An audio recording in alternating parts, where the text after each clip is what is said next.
विवेक श्रीवास्तव, आपको चाइना के विरोध में 10 सेंटेंस बोलने हैं।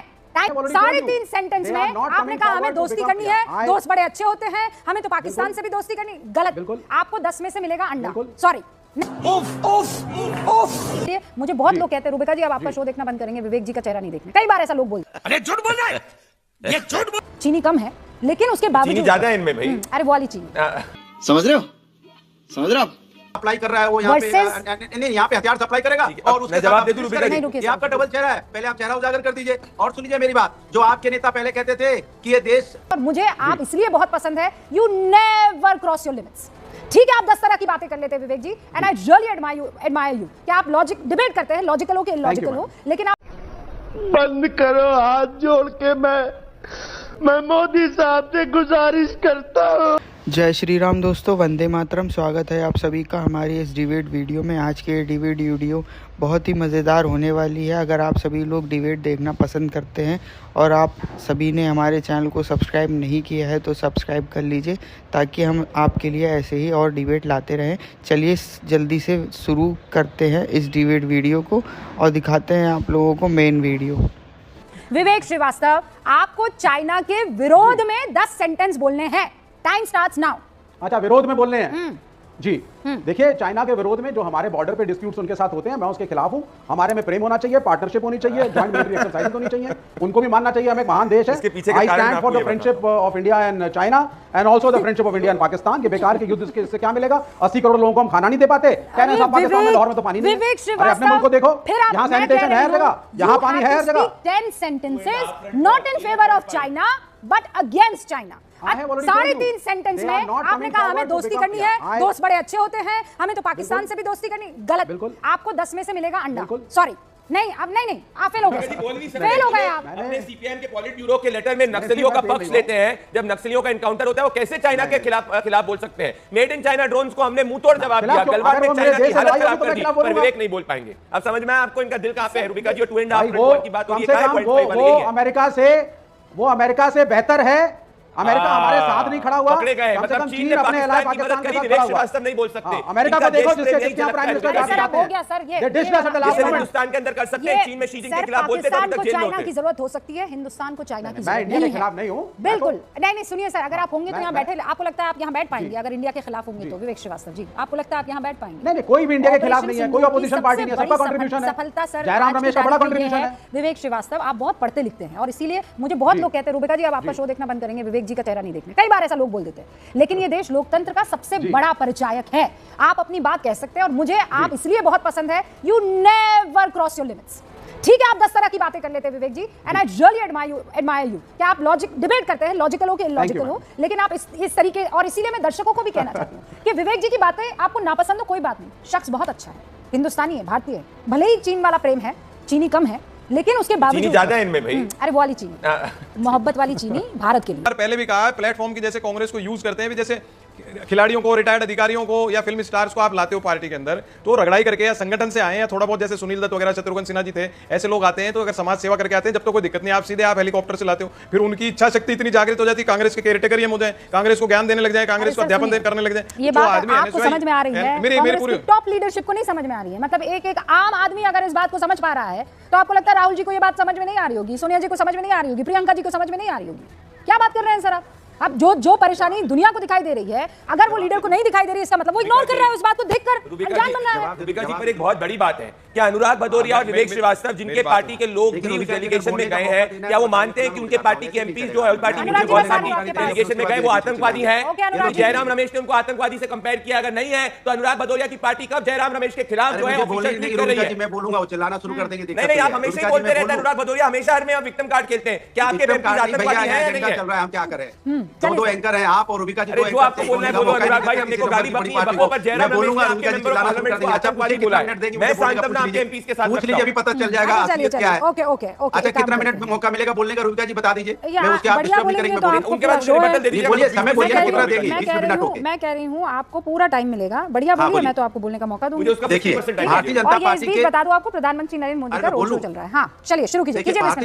भारतीय जनता पार्टी के नेता प्रवक्ता ने कहा कि इनका चेहरा अगर कुछ लोग हटा दो तो ऐसा लगता है कि पाकिस्तानी बोल रहा है। बिल्कुल सही कह रहे हैं, चेहरा हटा दीजिए। आपके एमएलसी एन रवि कुमार हैं, उनका चेहरा हटा दो तो ऐसा लगेगा कि कोई पाकिस्तान की तरफ से आवाज आ रही है, जो अपने आईएएस अधिकारी फौजिया को पाकिस्तानी होने का बताते हैं। आप रामचंद्र जाखड़ जी का भी चेहरा हटा दीजिए, उनकी आवाज सुन लीजिए, अपनी बहनें हैं, उनको कहते वीरांगना का भाव नहीं था। विजय शाह का भी चेहरा हटा दीजिए और देखिए क्या कह रहे थे, सोफिया कुरैशी को कह रहे थे कि वो पाकिस्तान आतंकवादियों की बहन बता रहे थे। आप चेहरा हटा दीजिए, आपको पता चल जाएगा। चेहरा हटा दीजिए उधमपुर के जो विधायक है, क्या नाम है, रणवीर पठानिया, उनका चेहरा हटा दो, आपको पता चल जाएगा एयरफोर्स के बारे में क्या कह रहे थे। डिपार्टमेंट की तरफ से जब उन्होंने शशि थरूर को कहा था कि भारत सरकार का पक्ष जिस तरह से रख रहे हैं उनको विदेश मंत्री बना देना चाहिए, और उसको रिट्वीट कर दिया था पवन खेड़ा ने। उसके बाद थोड़ा ज्यादा ऊर्जा में थे आज, और उन्होंने वो बात कह दी। देखिए, प्रधानमंत्री नरेंद्र मोदी ने ये नहीं कहा था कि हमने सर्जिकल स्ट्राइक की, इस बात की घोषणा उन्होंने नहीं पहले की, पहले सेना के लोग आए, उन्होंने सबूत दिए, तस्वीरें दी, और इंटरनेशनल मीडिया ने, तमाम स्वतंत्र एजेंसियों ने भी इसकी पुष्टि की कि कितना नुकसान हमने पहुंचाया है। तो जब वो सर्जिकल स्ट्राइक कह रहे हैं तो जाहिर सी बात है कांग्रेस उनके साथ इस मामले पर खड़ी नहीं है, क्योंकि कांग्रेस इस बात पर तो सवाल उठा रही है कि प्रधानमंत्री इसको लेकर के प्रचार कर रहे हैं, प्रधानमंत्री इसको लेकर के बिहार जा रहे हैं, प्रधानमंत्री सेना के शौर्य का इस्तेमाल राजनीतिक फायदे के लिए कर रहे हैं। लेकिन स्ट्राइक पर सवाल कांग्रेस की तरफ से अब तक आधिकारिक रूप से कतई नहीं खड़ा किया गया,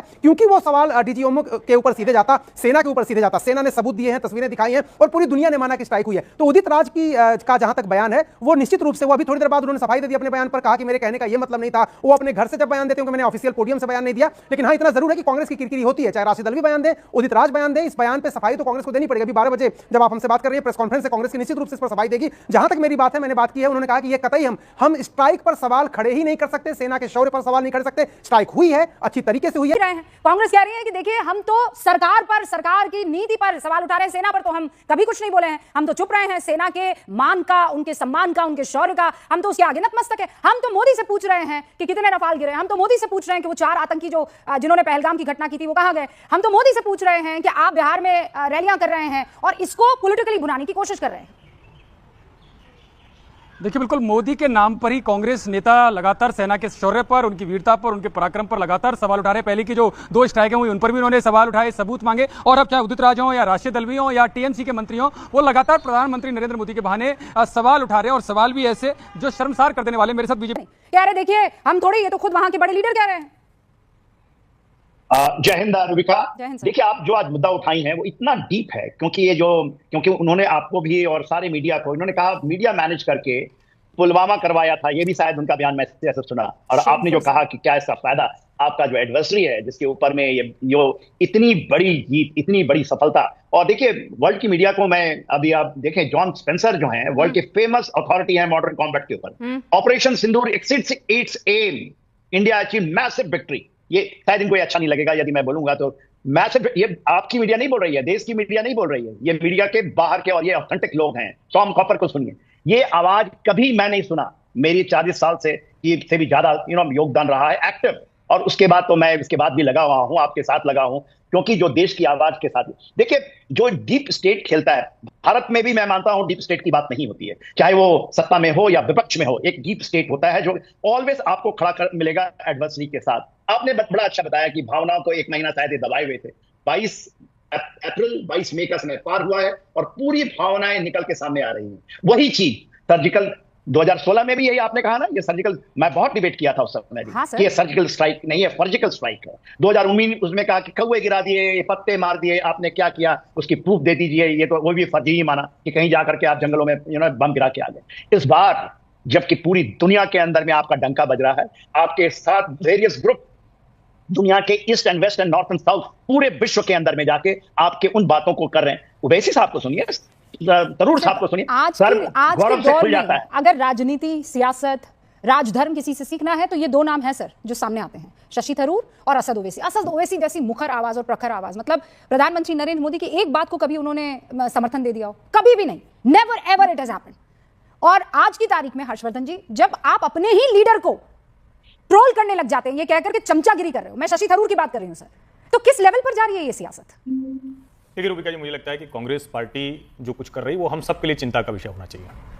राहुल गांधी कहां जाएंगे, राजनीति में कितना बचेंगे, कितना नहीं बचेंगे, ये उनका अपना विषय है, पार्टी कोई कितना बचेगी उसका अपना विषय है।